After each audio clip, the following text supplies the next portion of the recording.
welcome back to the Gentleman's Gazette and our live stream. Today I'm really excited. We're trying something new.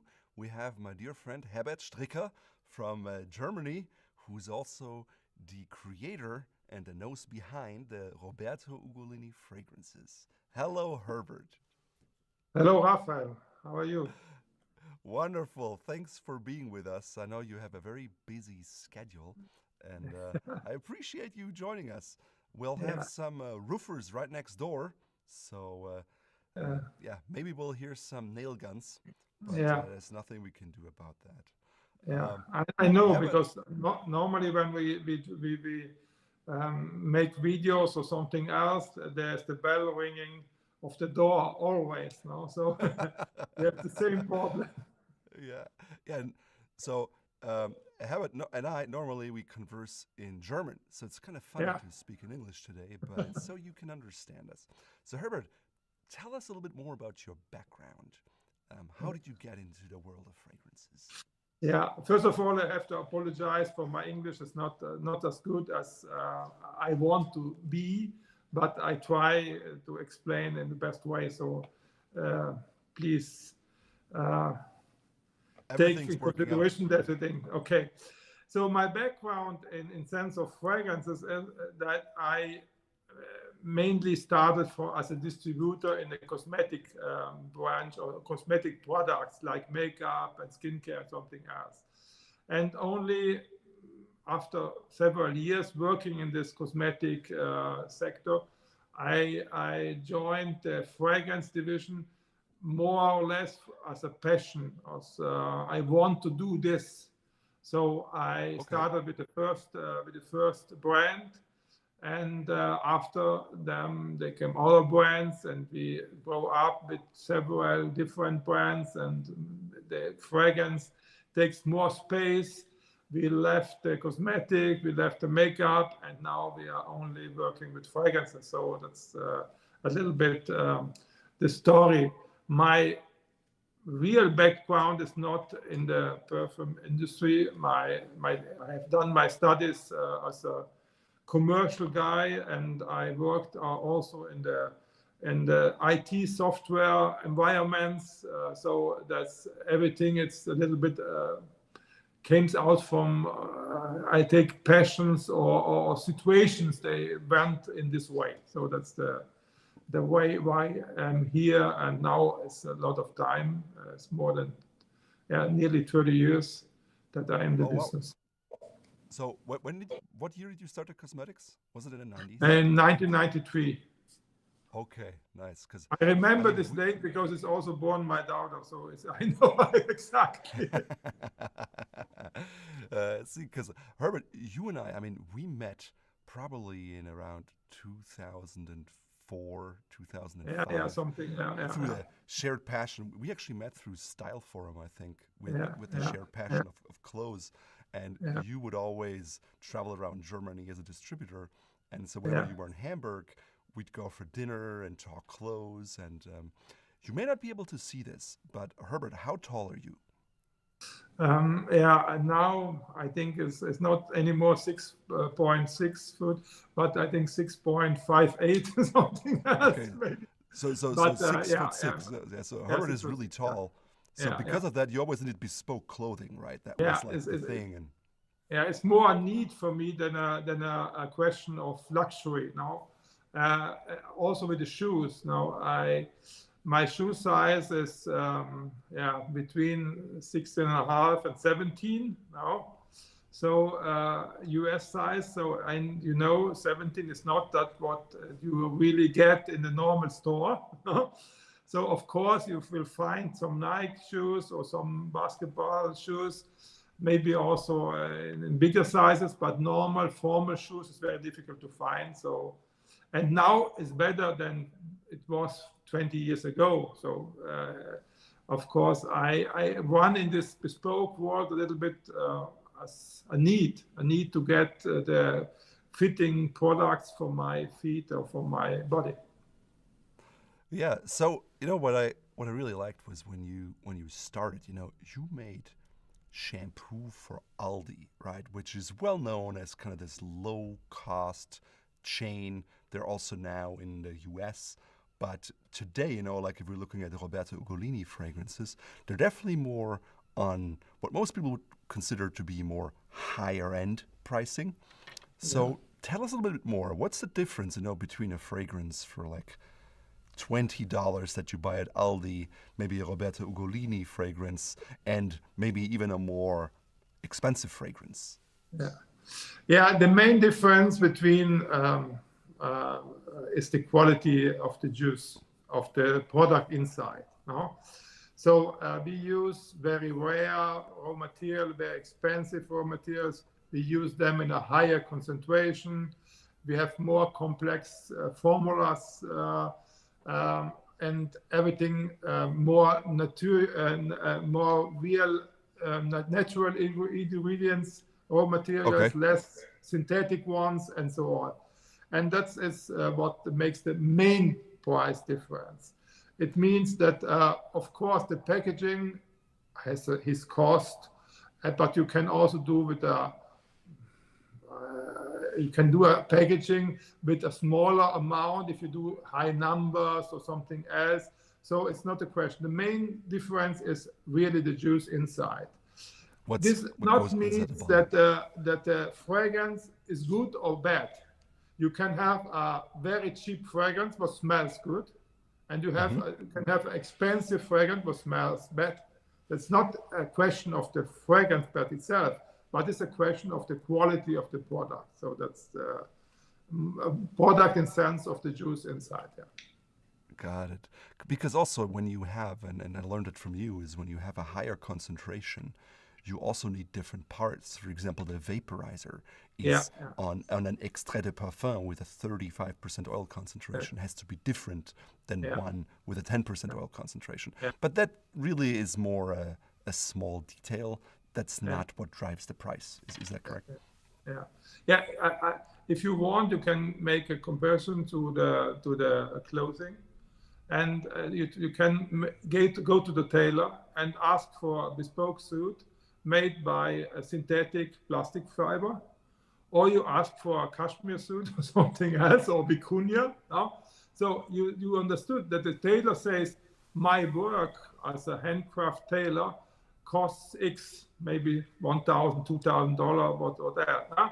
But if I make a suit made by a synthetic cheap fabric, you pay $2,000 and $100 for the fabric. If you make it for a very expensive vicuña, you pay $2,000 and $6,000 for the fabric. So that's, that's also at the end comes out a suit, but with different qualities. And if you compare this with the fragrance, you have the same packaging or the same outfit, but the jus inside is different. The jus inside is, in this case, maybe cashmere and not synthetic fabric. So to understand the difference. Yeah.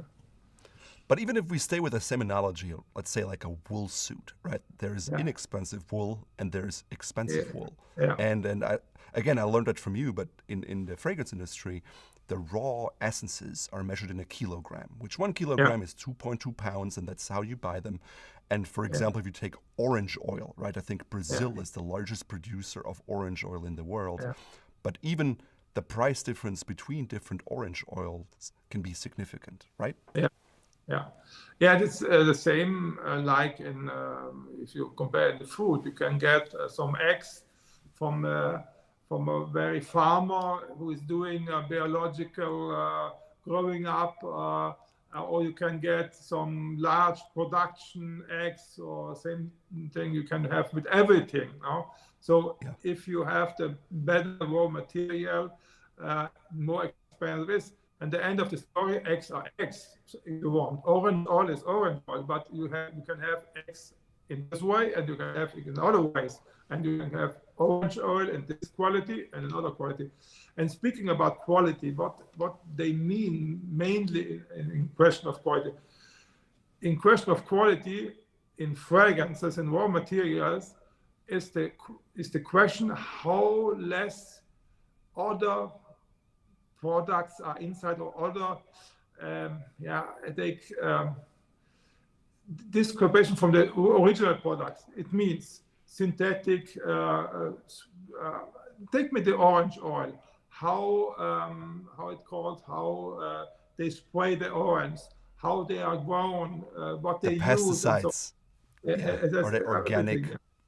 Yeah, Okay. yeah, yeah. Nice. Nice. So Nice. you have a really big difference in qualities for the same product. And if you look on the formula, or if you look on the fragrance description, there's written orange oil, but they don't Orange say oil. this is this orange oil or the less expensive orange oil. Maybe the fragrance from Aldi, there's also written orange oil, but they use different oil, the less expensive orange oil. Nice. So what's the price difference, in a multiplier from like the cheapest orange oil to the most expensive one? The cheapest one is about $5 per kilo, and Okay. the expensive one is strange, but it's the reality. It's a synthetic one, but it costs $25 to $30. Now Okay. it's So not the by natural, because the synthetic one. What the advantage of the synthetic one is that it's less. It's always the same. You don't have difference between quality. So you order it, and it's always the same. So you get always the same products now. Yeah. So also the people says natural is better than synthetic. Depends. You will find good synthetics and bad synthetics. You will find good naturals and bad naturals. So you find out. Yeah. But with the natural essences, you also have to issue a fluctuation, right? It's because it's a terroir. It's like wine, right? Like if it rains a lot, or it doesn't rain enough, or it's too hot, it impacts the output of the natural essence. And so it's more difficult to keep a fragrance smelling exactly the same, right? Yeah. I compare it a little bit like the champagne, if they make the cuvée of champagne. Mm-hmm. So the normal champagne, not the vintage, but the normal real cuvée, they try to give to the customer always the same taste from the champagne. And they use different wines from different years and different amounts of more of them and less of them to get always more or less the same quality in the bottle. And that's what we also do with the natural ingredients. Everyone, when it's a new batch coming, we have to adapt the formula to have this little difference between one vintage of rose oil maybe and another one. And so you have to adapt this. And that's why the bigger companies, the very large companies, they don't want to have this issue. So they say, okay, we don't want to have this always changing raw materials. Yeah. So we take straight away the synthetic one, and we don't want to deal with the naturals. Yeah, it's like they want the Big Mac. It's gonna taste the same no matter whether you eat it in New York or in Mumbai. It's like that's the idea. Awesome. Okay, so today we're actually launching 3 new fragrances here in the US from Roberto Ugolini. We have the High Heel White. We have the Loafer, and we have the Giardino di Boboli. Why don't we go through these a little bit, and you tell us about, how much, what was the idea behind them, and what's the difference between natural and synthetic, and how do you wear them, or just, I don't know. Let's start with maybe the High Heel White, right? Yeah. And the High Heel White, I have it here as the white bottle. So it's very, very, very particular fragrance. So for me, it's a very sharp, but I mean sharp is very cutting sharp, floral and complex fragrance. It's not for the beginner. It's not for someone who wants to be less extroverting. So it's more for people, they are in the fragrance game, they know fragrance, they want to smell, they want to suggest also on the community, on the people outside, look, I'm here, that's my smell. So it's not a fragrance for one to stay quiet or something else. It's a bolder fragrance. It's The a bit like bolder, clothes, the right? You bolder, can wear yeah, the navy blazer. Or sorry, yeah, go ahead. yeah. The silage is very strong, so you have a large aura, what you bring in the room. If you are in a room, you will be recognized for sure. The bouquet is very dry, white flowers, spicy notes from coriander and cardamom, woody notes, and some warm woody notes on the base. Some slightly sweet sweetness, but it's not a sweet fragrance.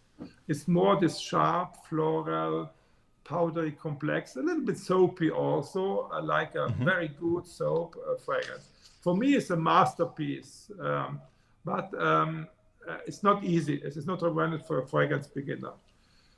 Speaking about the name, yeah, go ahead. yeah, that's the biggest problem is the name on this fragrance.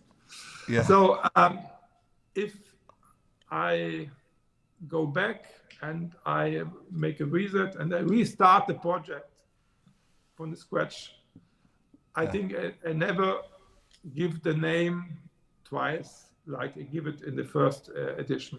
So maybe I choose another name. That's because, of course, High Heel White, it means it's a feminine fragrance. It means it's a feminine shoe. It's dedicated to the woman. But at the end, it's a really unisex version. Of course, it's a very wearable fragrance for women, but it's also wearable for men. But it's not the common men's style fragrance what someone expects. But it's a really very unique fragrance in both genders. So we can use it in that. And the name is, of course, the name suggests is a woman. But okay, that's done. Yeah. It's done, yeah. I mean, I guess you could always change the name, you know? Like, it's probably, you could put the same fragrance in a different bottle and rename it. Yeah. And just because it has a different bottle and a different name, people will be like, ooh, this is something else, right? Interesting. So you mentioned the concept of like beginner fragrances, right? And it's like with everything. I don't know. When I tried beer for the first time, right? Maybe I don't like it, or when I try something. So would you say that one develops an interest in cologne and one needs to start with certain things, and then it's like with clothes, right? In the beginning, our bold colors, and then maybe my style changes. Is it a constant evolution? Like, tell me more about that aspect. Yeah, it's a constant evolution. You start and you have a certain taste, which is normally a sum of the experience of your smell experience in your life. So when you come in the life, you have different smell experience. I give you an example. You grow up on the seaside.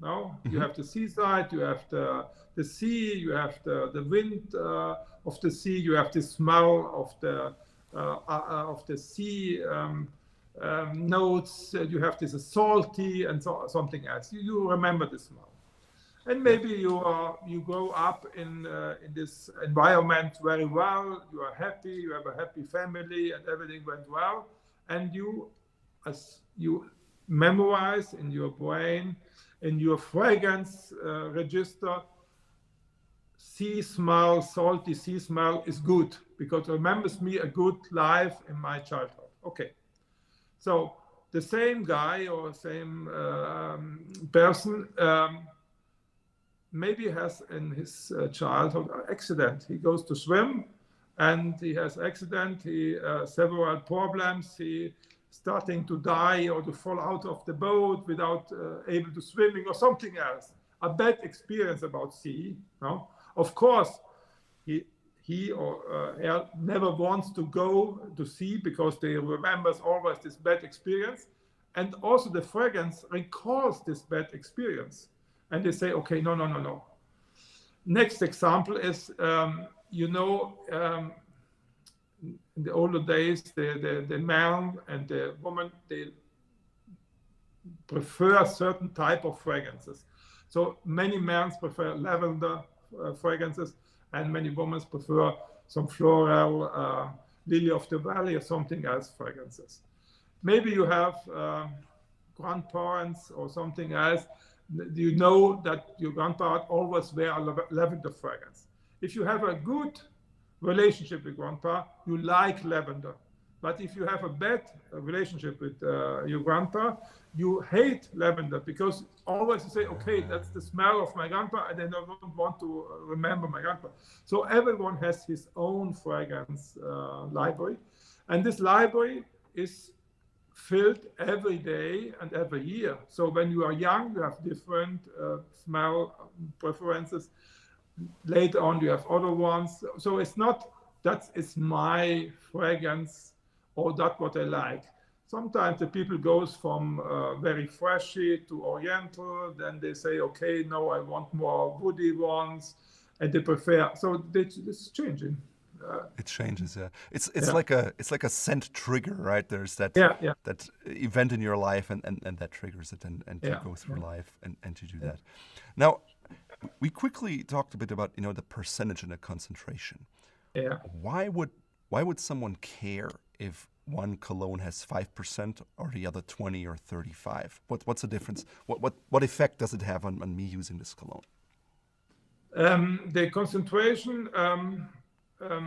First of all, it doesn't mean that more oil inside. It means that the fragrance is better than other ones. Now, the fragrance is good or not good. If you like it or not like it. You don't like it if it's with 5%. You don't like it with 10. Yes, no, it doesn't matter. So if you like it with 5, with 10, with 20, with 25, with 30. The difference is the lasting. There's only the lasting. So if you have a lower concentration, the fragrance lasts very short time, maybe an hour and a half, 2 hours or something else. You spray it and you smell it, of course, when you spray it, but after a very short period, you don't smell it anymore, or only a very slow part of it. If you have a higher if you have a higher concentration, of course, the lasting is longer. The oil molecules, they are not evaporating so fast than in a smaller amount. You have to understand the combination of the fragrance is alcohol, which is very volatile, no? And a fragrance oil. And oil is more deeper and stays. So more oil, less evaporation you have. Now, and of course, the evaporation is that what on the end recalls the lasting, no? Because on the first impression, a fragrance with 5% maybe is more louder, more stronger than a 30% fragrance, because the alcohol puts out a lot. If you have 100% of the jus in the bottle and you have 95% alcohol, any spray is 90% very volatile alcohol and 5% only oil. And the oil strongs out like a firework, so it's exploding, no? But is it like a firework? It's going up, makes an explosion, and then it's done. It's gone. Yeah. Nice, if you have nice. more oil, it's less louder in the start. So the fragrance starts quiet, not so loud. It starts, but not so loud. But lasts for hours, and you don't have to spray. You can be sure that the fragrance is present also for the whole day, for the whole evening. Yeah, you don't have to care about it. That's the reason for the more concentration. Well, and also like this Giardini Boboli, it's like a 30% oil concentration. Yeah. So if you compare it to a 10%, right, it would be like 3 10% bottles are in one bottle. The only difference is the amount of alcohol, but in terms of the oils, you just get, and alcohol is cheap, so that the essences are expensive, so you just get more in that same bottle. The essence is the real cost, and in this case for Giardini Boboli, the Giardini Boboli is a green, fresh, powdery fragrance, but more like green, fresh, and always green, fresh fragrance. They have a very short, poor lasting. Yeah, because power. It's so. If you have a patchouli fragrance, they last also with 5%, because the patchouli oil is very dark, very deep, very strong. No? But the green and the fresh ones, they tend to evaporate more faster than other ones, And if you put a higher concentration, you have a fresh, green, clear, clean fragrance, which lasts long. That's the idea behind, no? Yeah, And yeah. any And I fragrance, really like this. I really like this because it has that green apple and this green scent, but yeah, it's like it's rich. You know, it's not fleeting no, like most other fresh fragrances. It has this kind of best of both worlds. So I'm a big fan of that one. I'm like, yeah, ooh, yeah, this it's is pretty good. it's different. Yeah. And you know, Yeah, some people are like, I remember talking to someone who's like, I like everything but that one, right? And so some viewer asks, you know, what are your top 5 men's fragrance recommendations, right? And then we get into that same hole where you're like said, hey, there's certain triggers, you know, just because I love it doesn't mean you love it. Maybe you will hate it. And of course, then there are fragrances like, I don't know, Creed by Aventus are really popular fragrances yeah. that a lot of people like. Do you think it's because the associations people have with it? Do you think it's marketing? Like, you know, I'm always like, I don't believe the Rolex Submariner is so popular because everyone likes it. I think there's a lot of status thinking behind it where people like, oh, I wear this and people think I'm rich and I have this symbol. I don't think in a vacuum world people would say this is by far the single best design ever made in a watch, right? But that's just me. What's your opinion? Yeah, I think there's something in this design or in this fragrance or something else. So a fragrance needs to be recognized as good, as likable from a lot of people to be a hype or a hit. Now Yeah, you can't produce a marketing fragrance hype or a marketing watch hype. So there's a lot of people that like the Submariner. No? That's the starting point. It also with Creed or Ventus or something, other fragrances, they are very popular because a lot of people like their fragrance DNA. No? They like the smell. They like the smell. They find the smell very good. So the next one is the people advertisement. So also in watches and fragrances, you go out, you went out with friends, with other people, with business partners, something else, and you smell Frida Ventus, and you see on the wrist the Rolex Submariner, and you see the next one, and you see the next one, and you start to thinking, maybe I need also this fragrance or this to be a part of this peer group, what I want to be. No? And the people tends always to be in a group and not to be outside of a group. No?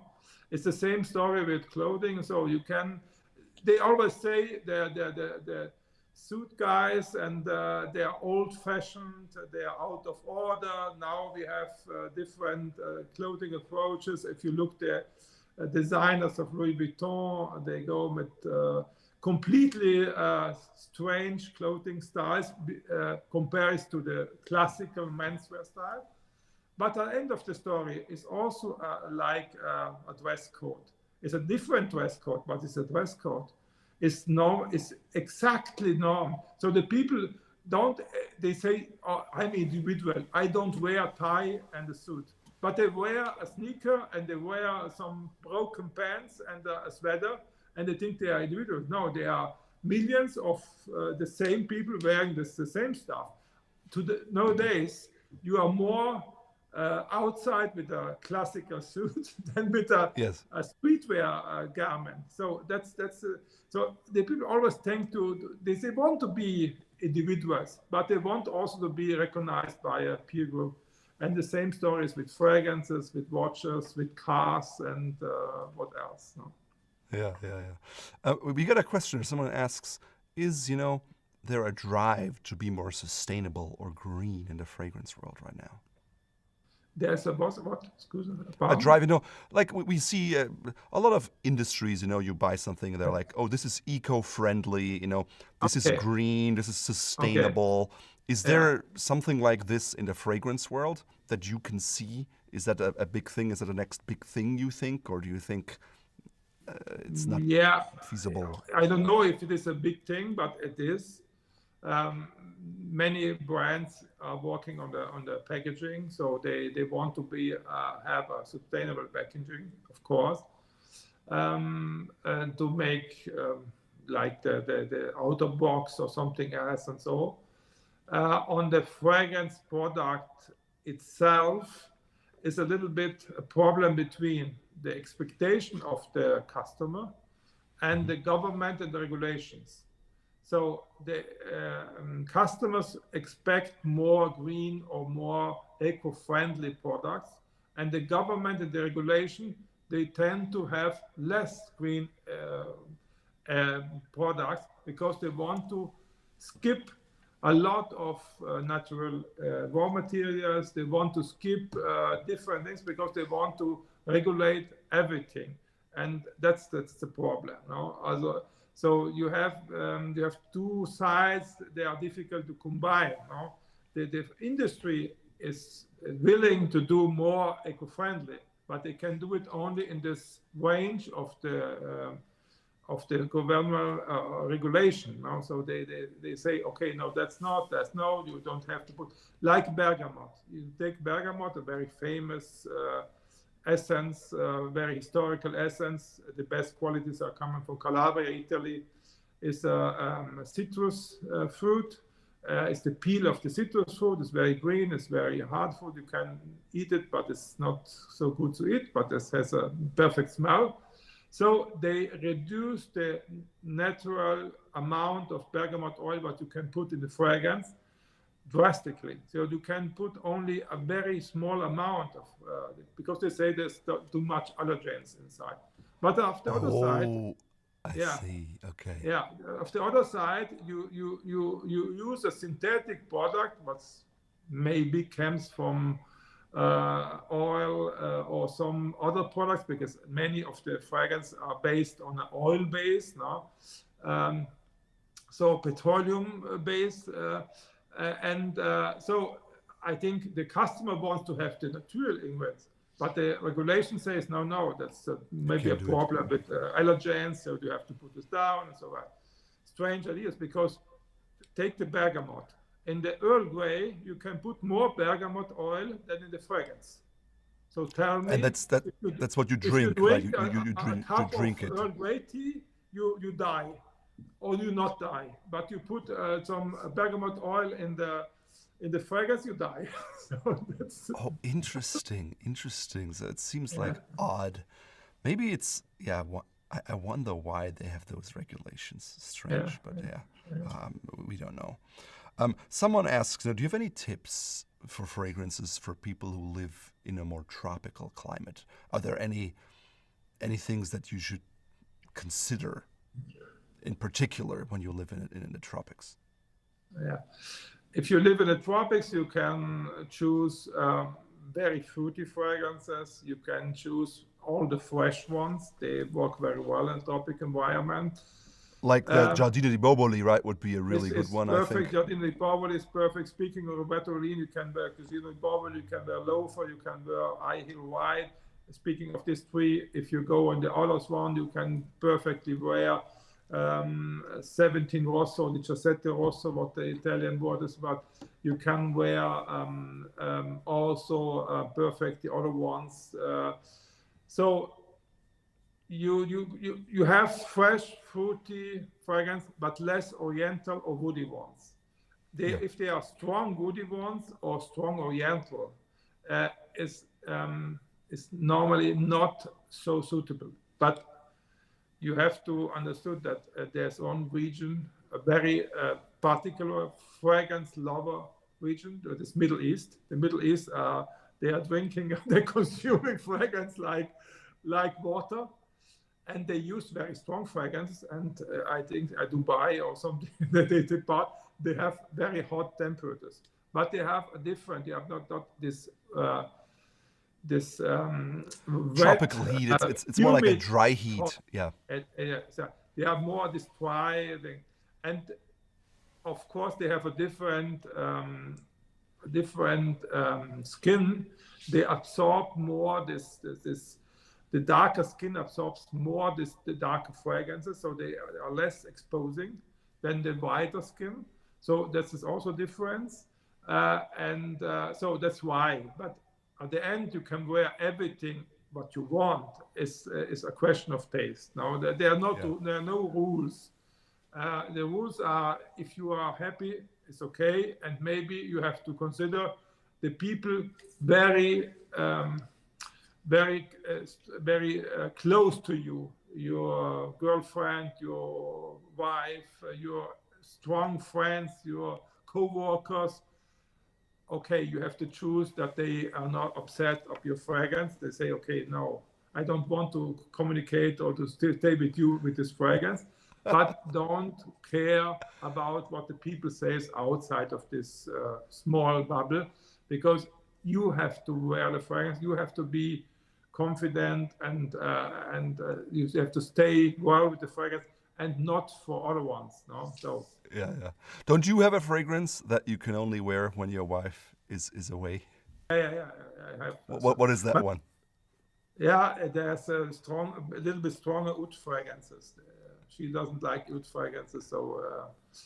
And also, normally when I go to vacation in some countries outside, a little bit a bigger vacation, Asia or some Cambodia or Japan or something else. So not the regular ones. Huh? I take normally only one, maximum 2 fragrances with me. So I don't have a big bunch of fragrances. I choose one and I use this. And I use the whole vacation trip, the same fragrance. So my wife says, okay, this fragrance is connected to Cambodia. You can wear it only when you are in Cambodia, because always when you wear this fragrance outside of this trip, I remember Cambodia, I don't want this. So I want, this is for me connected with us. So I use this fragrance not in the normal way. It's not a bad thing. So she has not a bad association to the situation, but she says, no, for me is this the fragrance. I see you in Cambodia, not here. So that's talk about scent triggers, right? You actually train by wearing it over and over again. So why is it then that you do that? Is it like a scent trigger for yourself, that you're like, oh, I'm gonna wear this one fragrance when I'm on this trip, so that's my association? Or are you like, I just don't want to bring so many bottles? Or I don't want to bring so many bottles, and I want to bring a fragrance what, in my opinion, takes a combination of my person with my outfit in this environment. So, okay. So when I go in Asia, or when I go to Japan is a big example. The Japanese people, they don't want to have this big smell. They are the complete opposite taste of the Middle East people. Now, Middle East, they want to smell 5 kilometers, and the Japanese, they want to smell less than 1 centimeter. So, yeah. And of course, when I go to Japan, I choose a fragrance what I like, but a fragrance that are more clear, more fresh, more subdued, less exposing, very skin, not too overwhelming the people. No, I don't want to come there and say, okay, well, yeah, I'm here. When I go in Middle East, I put more stuff on it. When I go in very hot, humid climates, also I use stronger fragrances, because the humid and the heat.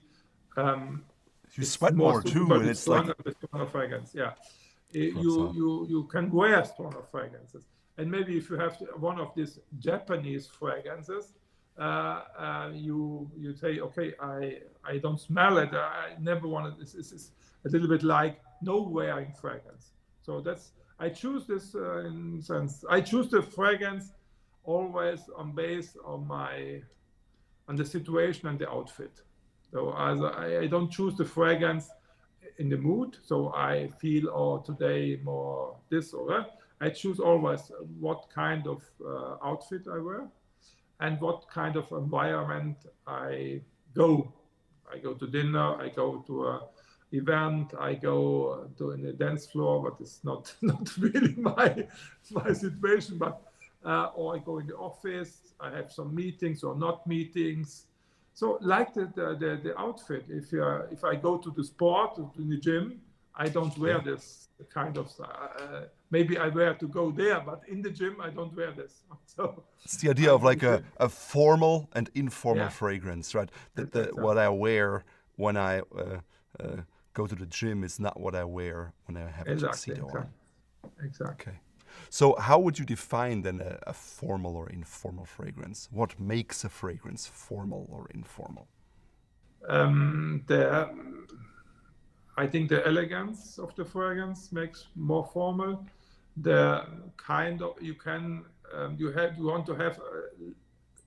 I think the main component of an elegant evening fragrance is that it has to be a floral powdery fragrance.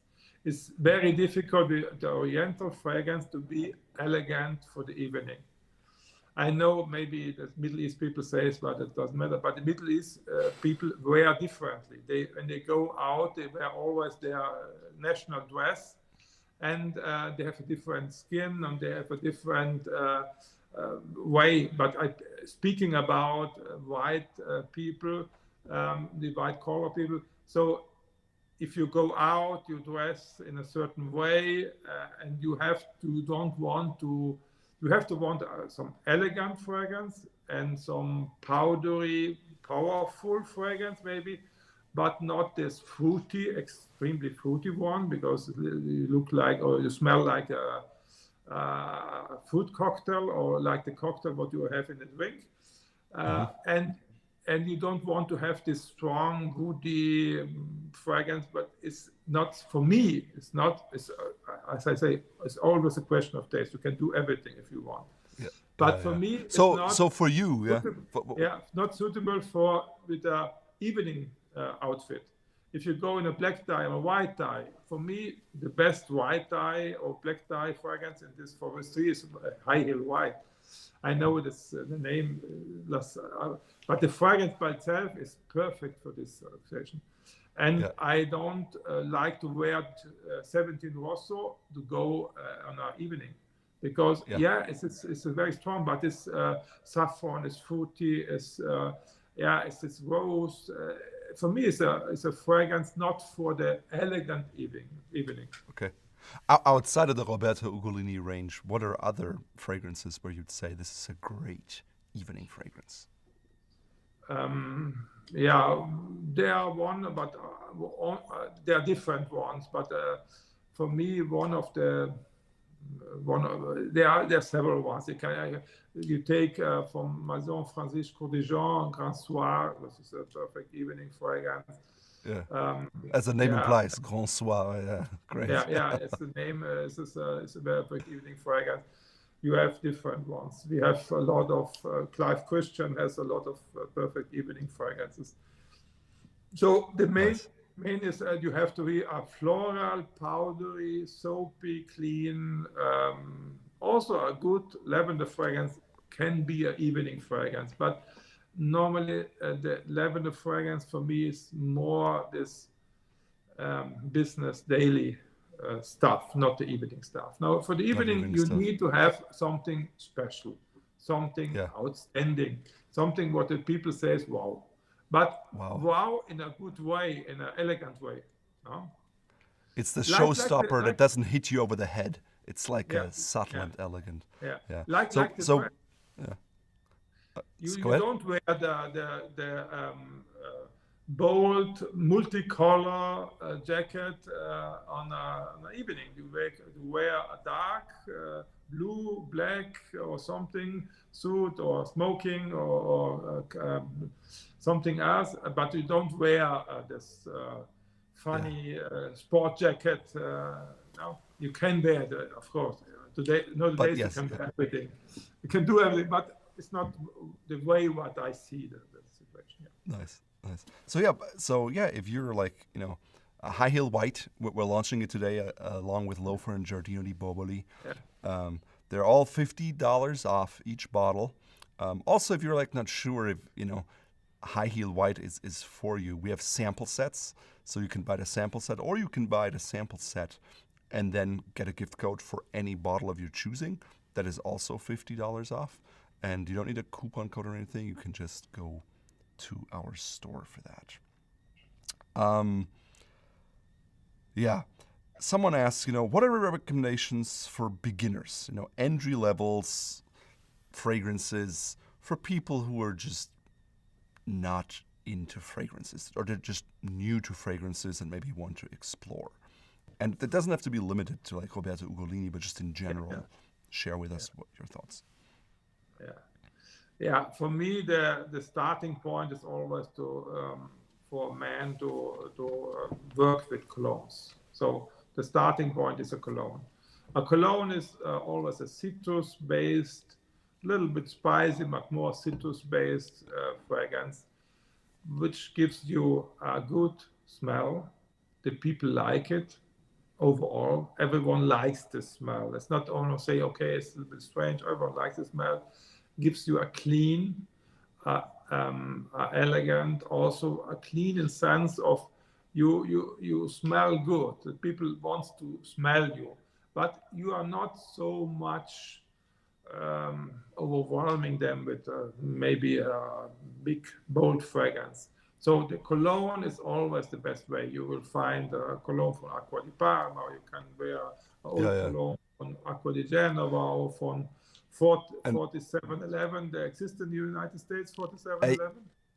Yeah. I mean, the word cologne here in the U.S. just means everything in terms of fragrance for men. Yes. But what you're referring to is like the 4711 Echt Kölnisch Wasser, right? That is one. Or there's Acqua di Parma. I think there's another one you really like. What's that one called? Acqua di Genova is also cologne. Acqua di Genova. You have also colognes you have also some English. You have a lot of in Trumper has some different cologne.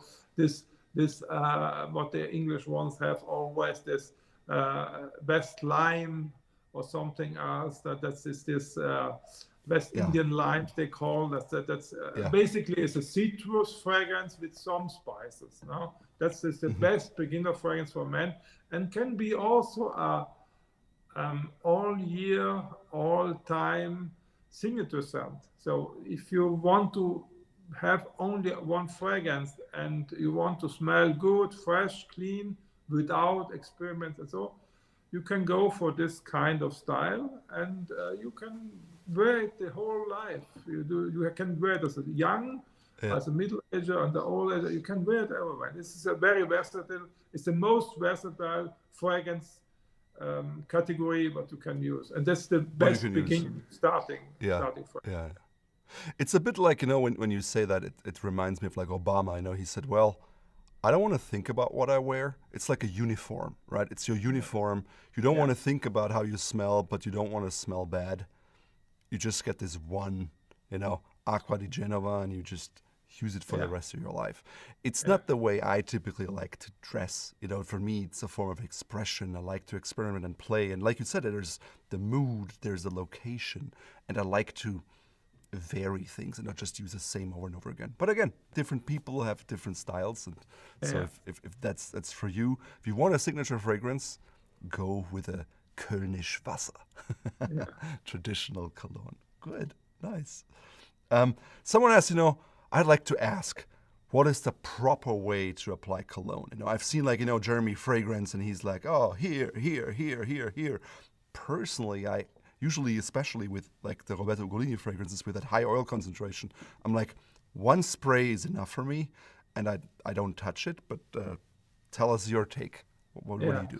Yeah, I think it's also personal taste, but for me, less is more. So of course, in an economic way, for me, selling fragrances, the more you put, the better it. So spray 8 times each time you go out. Yeah. If you really finish the bottle in 2 hours, it's nice. But I don't like this multi sprayer. So for me, also I apply only fragrances on the skin, on the hair, or something what I can wash. I don't apply fragrance on a suit, because the problem is, of course, the fragrance don't last for years, but on the fabric they last very long, and depending on the fragrance, it lasts for, I think, also 2, 3, 4 days a week. When I have some events in perfumery stores and I spray a lot, when I come home, my shoes, because I spray and some drops are falling down, and they're falling down on my shoes. My shoes, after a week, they smell on fragrances, not on leather, but they smell on fragrances. So the product fits into the fabric. So I don't want to have all my fabrics or all my clothing in a certain way. If I want to change, I don't want to have this mixer. So I spray always on the skin, because I wash, and so it's more frequent than I put the suit in the dry cleaner, to the dry cleaner. Yeah. So on the flip side, if you want just one signature scent and that's all you have, go ahead, spray your clothes. It's gonna last even longer. Yeah. Okay.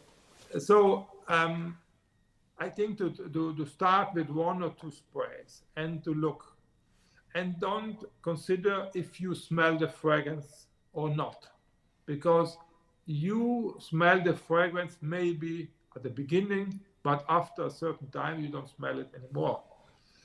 But the other people, if you want to know how you smell, ask other people.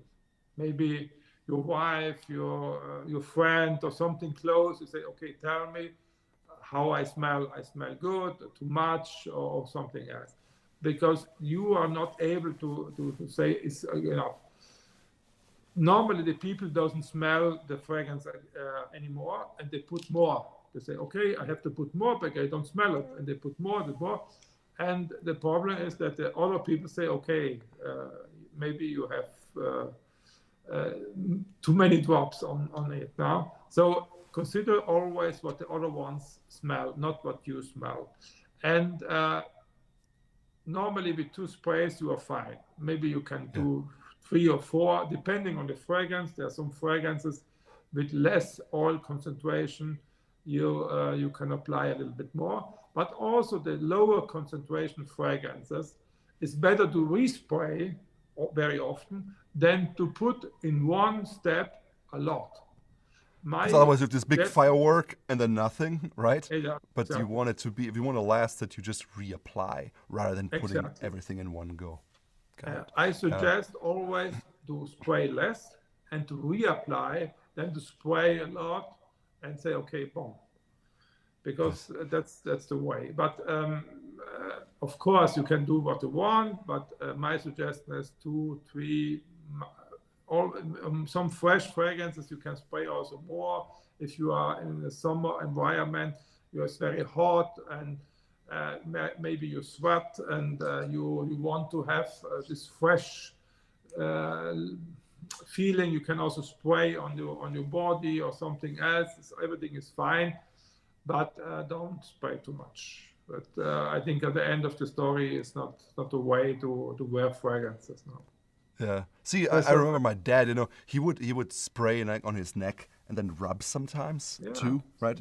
Is that like? I see a lot of people doing it, and then there's some people who are like, "No, don't do that." Yeah. What's your take on it? There are some funny stories, not true, but there's this stories what the people say. Rubbing the fragrance, you destroy the molecules. It's bullshit. You destroy nothing. Yeah? But at the end, it makes no sense. You put some fragrance over here to here. So that's all. If you want to have the fragrance also here, you spray here and you put a drop or something else, a little spray here. Okay. But I tell you a story. It's a very funny story. It's a famous perfumer and brand owner, Serge Lutens. Maybe you know it. Yeah. And the story. And you I'm don't know it, learning. but I'm learning. yeah, yeah, yeah. But it's a French guy. He's living in Morocco, I think. But it's a old school perfumer. It's very very funny. And he says on some interviews or something, says, okay, how to apply fragrance, and he says, okay, I put every month a 500 ml bottle over my head, and that's it. So for 500 the rest, milliliters. Yeah, for the that's rest about of like the month, 17 I'm ounces. fine. That's like 5 of these bottles. That's a lot, I guess. Yeah. Okay, so that's yeah. So there are funny stories. This, okay.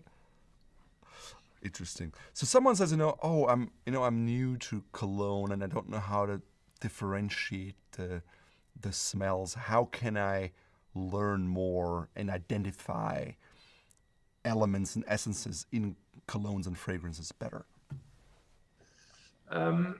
Yeah, you can do it, but if you want to do it because it's your hobby and you are passionate about it, you can do it. I make a comparison with food. You have a cake, and you have a good, very good chocolate cake. Amazing chocolate.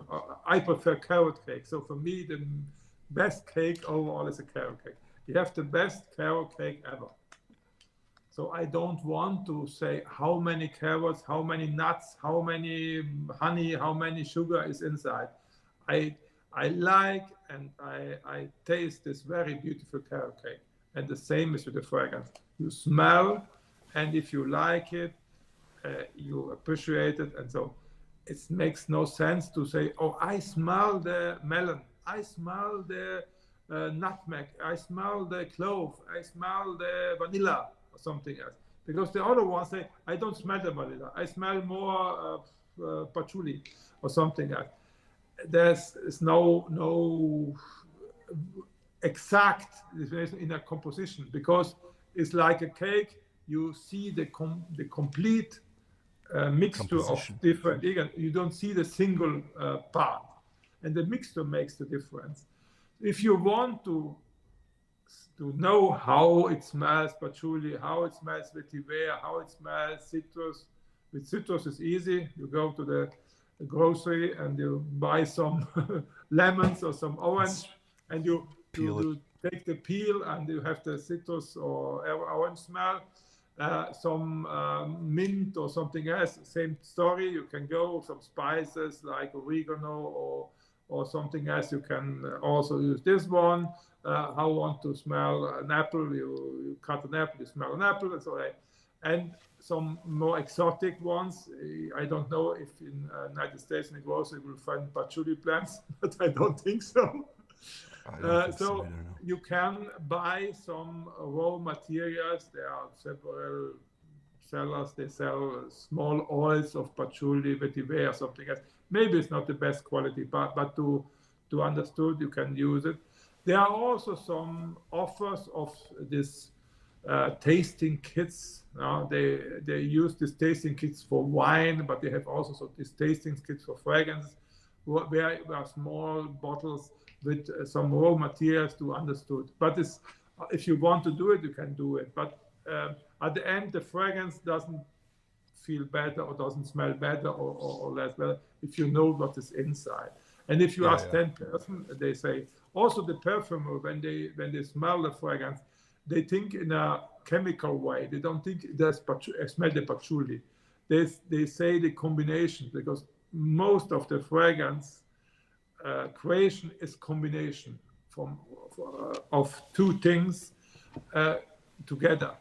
So they are the singular smell. If you smell vanilla, extracted vanilla, so the raw vanilla oil, it doesn't smell good. It smells a little bit burning, like burnt, like burnt. This burning.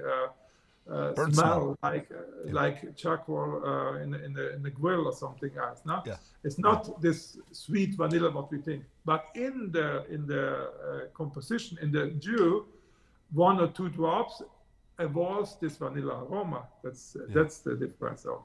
Yeah. It's like a cocktail, and it's like, Yeah. I like food and I like to cook. So sometimes like, oh, how did you do this? I like this. I want to make it my creation.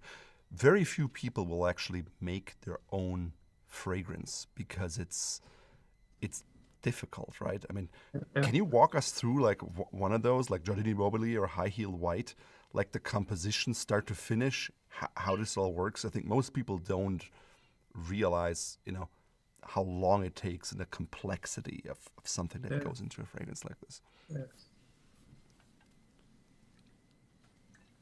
Can you share with us how that works? Yeah. I don't know. Yeah. Pick one: Boboli, Loafer, High Heel White. Yeah. There are different approaches, and the approach what I use to create fragrances. Everyone is speaking about high heel or something else. I always start from a smell. So I have a smell in mind. The smell is maybe idea, maybe it's a vacation or something, a place what remembers me a certain smell, or what I imagine with a certain smell. So what I think it has to be smell in this way. And starting from the smell, I speak with the perfumer, and he makes an idea for a formula. And then I go in the laboratory, and I choose the raw materials. And maybe he says, okay, for this idea, we need this 4, 5, 10 different raw materials. And I smell, and they say, okay, I want this orange oil, this patchouli, this vetiver, this iris, this one, and not this one, because I smell it and they say, okay, that's not that what I want to have it inside. After I've chosen this raw materials, the perfumer starts to working on the first sample. So he puts the things together. So what I don't know or what I'm not able to do, I don't know if you have to put 5 drops of orange oil and 2 of patchouli or something else. That's the ability of the perfumer to know how much from which events you have to put to bring out the end result. It's like it's almost a translation, right? It's like, this is what I want, and they're like, then you have to do this. Exactly, yeah, okay. exactly. So after he gives me the sample, and I smell the sample, and I check if this sample fulfills my expectation of my smell idea. And they say, no, that's completely wrong, maybe. So we start from the scratch. Or I say, okay, it's good, but for me it's too much this, too much that, too much that. And after it, the perfumer starts to rework the formula, and maybe it puts less orange oil, more vetiver, less vanilla, and so on. And we try again. And after this one, the next step, and the next step, and the next step. And this process maybe takes 1 day, 2 days, 1 week, 3 weeks. If it takes 1 day, I stay 1 day in the laboratory. If it takes 3 weeks, I don't stay 3 weeks in the laboratory. So there are time between. So I go and I several times, and that's fine. And at the end, I say, okay, now the fragrance is nearly that what I expect from the smell, and this is what I want. And in this situation, in this situation, the perfumer has to put the formula on the computer to say, okay, of course he writes before the amount, how many drops or grams, they are not drops, but they calculate in grams, how many grams of which raw material they put in. So at the end, they give it in the computer, they give a number of the formula, and they have also to choose, you have to choose a name. And the name is what we call a working name. So the working name for a fragrance is different from the real name what you put later on the fragrance. So the High Heel White working name was Night Flower. So it's, Night Flower. Okay. Yeah. For the Loafer, what was the Loafer working name? Loafer working name was Loafer, because I have this idea, but there was a second a second name. This was White Wood. White Oud. Okay. And Giardino di Boboli were apple green. So that's what's very simple. But there are also some funny ones, like Kitten Heel was Wonder Woman. And the blue suede shoes is Nuit Blanche Stricker. So sometimes they put also my name on the to recognize, okay, it's fragrance for me. And Nuit Blanche is the French word for spending the night like a day. No, so it means not sleeping, so staying the night. And we spend a lot of time in the night on the laboratory, so we choose this name because we are staying in laboratory until 2 or 3 o'clock in the morning. So we say, okay, this Nuit Blanche, what's just a French word for? About is the English word for not to stay up all night. Yeah. I don't know. I mean, people just like they don't go to bed. I don't know. In German, it's like durchmachen, Nacht durchmachen. Yeah. So maybe I'm not a native speaker, so maybe a native speaker can help me here. So you have this working name, and what I do is, after I have done this process, I have a formula, I have a fragrance, I have a sample, I have a working name, and I put it in my fragrance box archive, what they call inspiration box or something else. I take it, and always I try this fragrance for a longer period, for minimum 2 or 3 months, but not in every day, but maybe once a week, or maybe also every 3 weeks, because I have to realize how evolves the fragrance after a certain time in the composition. And when I'm happy at the end of the... By the way, Herbert, if you stay up all night, it's like you pull an all-nighter. That's what it's called. Okay. Go ahead. Sorry to interrupt you. So at the end, I say, okay, if I'm happy also with the fragrance until after 3 months and very happy, it's okay. I say that for me, the fragrance is safe. And it's a part of my fragrance library, which I used when I launch a new fragrance. When I launch a new fragrance, I think, okay, what kind of fragrance I want to launch, in which brand.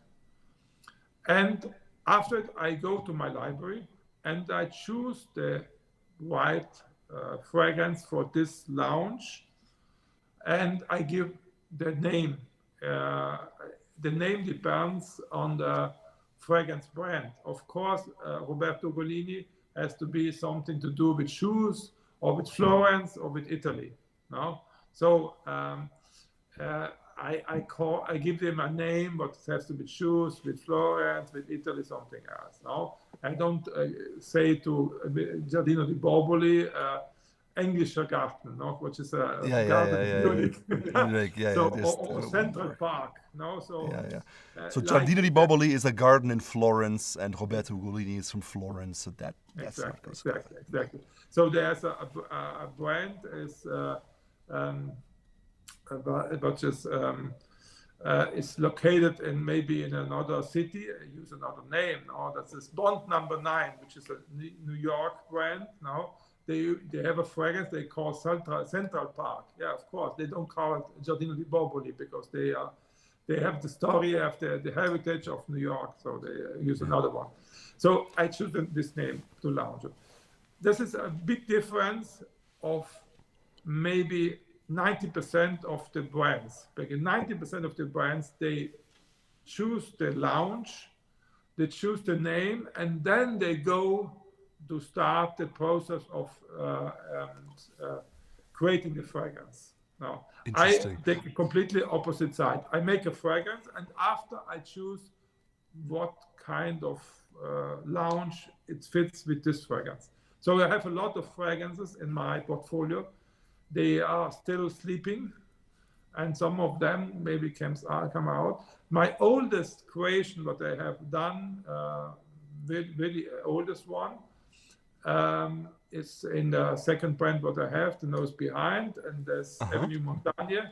And Every Montagne is my oldest fragrance composition or formula, and I launched it 1 year ago. So that's the way. So they were sleeping a lot of time until I say, okay, that's the fragrance for this product, for this name, for this idea, for this smell background. So that's the way how my way is fragrance work.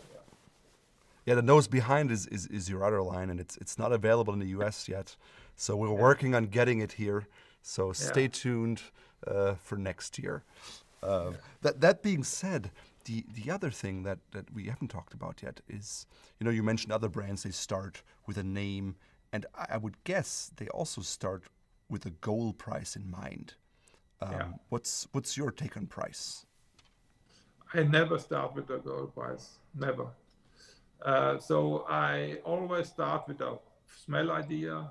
I start with creating a fragrance. I never ask the perfumer, tell me a price. If he says, okay, you want to say a price? No, start to work. And after the end, when we are happy with the formula, we are all is done. Okay, then we go to look, okay, how much of this and what is the end price of the fragrance per kilo. And then I say, okay, was a nice try, but it's too expensive. I say, okay, it's okay, but I have to put it in this line, or maybe I say, okay, it's and so I never start it, because if you start with a price goal or a price tag, you limit yourself. Stop the creativity. You can be creative. At the end, sometimes comes out a fragrance, but it's not so expensive, because it's not a question that every fragrance has to be expensive. But sometimes comes out a fragrance is less expensive. But if you start with a certain price tag, you say, okay, I don't use this patchouli because it's expensive. I use the other one. No, I don't use this one. This was the other one. No, I use synthetic because the natural is too expensive. No, I use the natural because the synthetic is expensive. I put less of this. I put less of that because I put some captives. I put some products. They are suggesting something else, certain molecules or something else. I bring a lot of mistakes inside. Of course, I understand if you have a big industry, if you are a big company, you have marketing plans, you have targets, and if Chanel or Dior or so Estée Lauder says, okay, we need a fragrance, they say, okay, maximum cost of the jewel, it's that. So the perfumer has to fulfill this price tag. But in my case, no, I don't. I don't. It's very similar to what we do at Fort Belvedere, right? Where we say, like, we want a really quality product, and we build that product. And sometimes it means, we'll never launch it because, like, this is not going to work. But we don't go out and say, we want to make this product at this price, and now we have to fit everything in there. It's just not what I'm personally interested in. Is there a market for that? Probably an even bigger one. Absolutely, right? Because there's a bigger market for lower cost items than for higher cost. But it's not. It's more. It comes out of a passion. It's not this like dollar sign approach. Okay. Yeah. So, what was the most expensive fragrance that you created? That if you would have launched it, how much would it have cost? The most expensive launch fragrance or the most expensive formula? The most expensive formula. The most expensive formula is a cigar wood, which is about 25,000 euro per kilo, which is very, very expensive. So you understand, putting this fragrance in a bottle of 100 ml and with a normal coefficient, what we use in the perfume industry, there is a fragrance that costs end consumer about 4,000 or 5,000 euro. So to understand. So they say, okay, it's a nice try. I like it. It's a very, very strong, very particular fragrance. I like it, but I don't put it out because it's too expensive. Huh? Well, The who most knows? expensive. Maybe some people want it. Some people want it. If you buy a $300,000 watch, maybe you want exactly that fragrance to show the world. You can sell everything. It's only a question of numbers. You can sell everything if you want to sell 1, 2, 3, 5 bottles, or if you want to sell 1,000 or something else. So that was the most expensive one, but it was a nice buy. And when the perfumer comes back after calculation at the end of the process and says, no, I don't think he launched this price. Why? No, it's completely full. He never made a fragrance expensive like this. So, okay, yes. Yeah. I take it in my portfolio, in my fragrance library. Maybe one day, I don't know, maybe as a special thing, I don't know, but it's not. But the most expensive fragrance what I launched is about around 1,000 euro per kilo, which is very, very expensive. Normally, the main. Which one is that? This one is 17 Rosso, which is very expensive because it's a so really. You want a deal? Get the 17 Rosso. But why? So there are different approaches also in the perfume industry and the brands. Some brands they used to make prices based on the fragrance. So they say my fragrance brand has five items, 5 fragrances, and I ask for the X1 10, for the next one 15, for the next one 20, for the other 12, and so based of the cost of the oil. I'm not a fan of this different approaches, so I make a mixed calculation. So I have some formulas that cost less and some formulas that cost more. So, and when you have formulas that cost more, I say, okay, the formulas they cost less, they pay a little bit, the formulas they cost more, and the formulas that cost more, they are paid by formulas that cost less. So we have some. It's like having different sizes, right? You don't charge people different sizes if they get socks in a different size or pants in a different size or whatever it is, right? You say that, well, you have small hands, you pay the same price as someone who has big hands because maybe there's more material, but the workmanship, it's like, you want to kind of have the same price. That's why I don't make this difference. So I make one price and that's it now. So nice. Of course, but normally my fragrance all costs are between 250 and 400. So that's the average, which is 7 or 8 or sometimes 10 pair more of normal. 10 times higher of normal fragrances. Yeah. So because Hugo Boss, so they are around 30 or 40 euros per kilo. So that's their target price tag. Yeah. So these are like about 10 times as much more. So that explains why there are more expensive fragrances. There's just more in there. They're more complex. And well, Herbert, I could speak to you for hours, and I have done so in the past. And I hope we can do this again. I hope our viewers find it as interesting as I find it interesting and informative. But I think it's time to wrap up here. So we're launching today the Roberto Ugolini High Heel White, which Herbert says is a perfect black tie fragrance. Then there is the Loafer, which is a very bold fragrance. How do you like to wear it? With loafers, of course, but... for me, it's overall every day, every season fragrance. It's really very nice. Also for me, a very nice signature scent. It's complex, it's particular, but it's very, very wearable in every situation. It's like a loafer. You can wear it, maybe not in a black dye, but you can wear a loafer in every situation, Yeah, and then there's Giardino di Boboli, which I find is this like great green scent. So I think it's a great kind of summery, warm weather fragrance. What's your take on that one? When do you wear it? For me, it's not this summery like the people say. But of course, it's a more like the Azzurro, right? Azzurro is very summery, exactly, or like the Marzocco. Exactly. It's more a spring, summer, yes, but it's also variable in autumn. This maybe also variable in winter.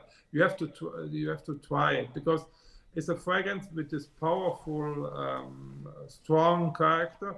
It's also variable in the winter time. So you have to try. If you like it, you can wear it also in winter. Yeah. So if you know that you're going to like one of those or you've had it before, you can get every bottle at $50 off. If you just want to check it out, we have sample kits where you get every single fragrance and you can smell it in the comfort of your own home. They're 2 milliliters or like I think 0.07 ounces, so you can wear them a few times and just figure out if it works for you. I highly recommend that. We have our kit right now, also $50 off, where you get all the samples first, and then you can choose at a later point in time what bottle you will actually get. Well, thank you so much, Herbert, for staying up on a Friday afternoon.